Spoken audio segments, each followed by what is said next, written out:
So, pwede siguro ibalhin ang timer asa nga place.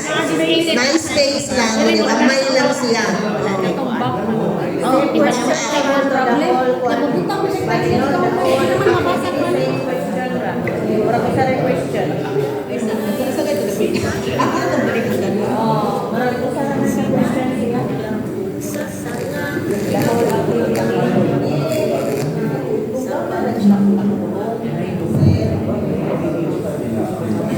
Sige, in addition po di ay sa katunang assessment na part, labi na nga we deal with numbers. Ayong adlang mga bata.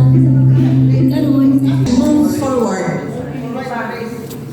Nya sayop sa tempa Ma'am Joy ha.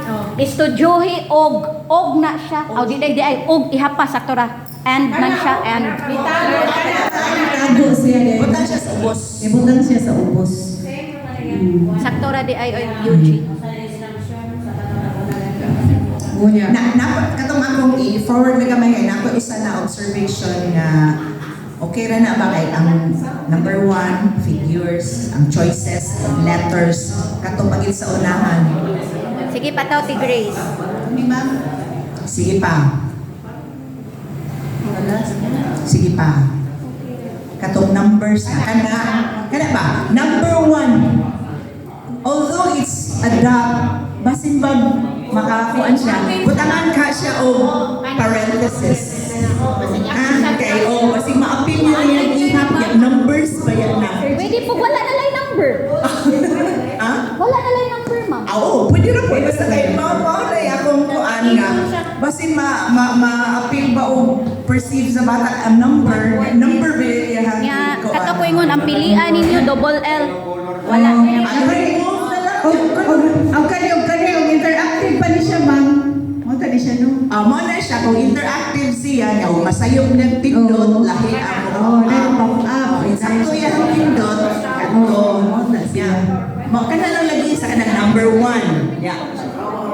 Ang number 2, mausay, kanawa. Number 2. O gani siya. Taas Ako, nito huwag yan po, 2.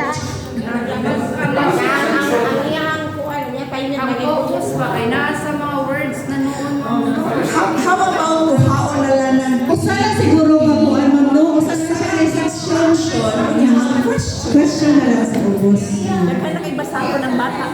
Oh, tinano kay murag daghan kay words ay. Namaura man siya pinalipangutana ha.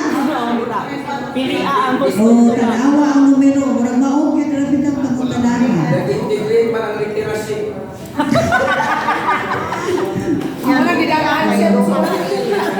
Oh, kani dia ang pili ade ay wala kita na pili. Pero niya ade. Pero niya. Palir. Oh.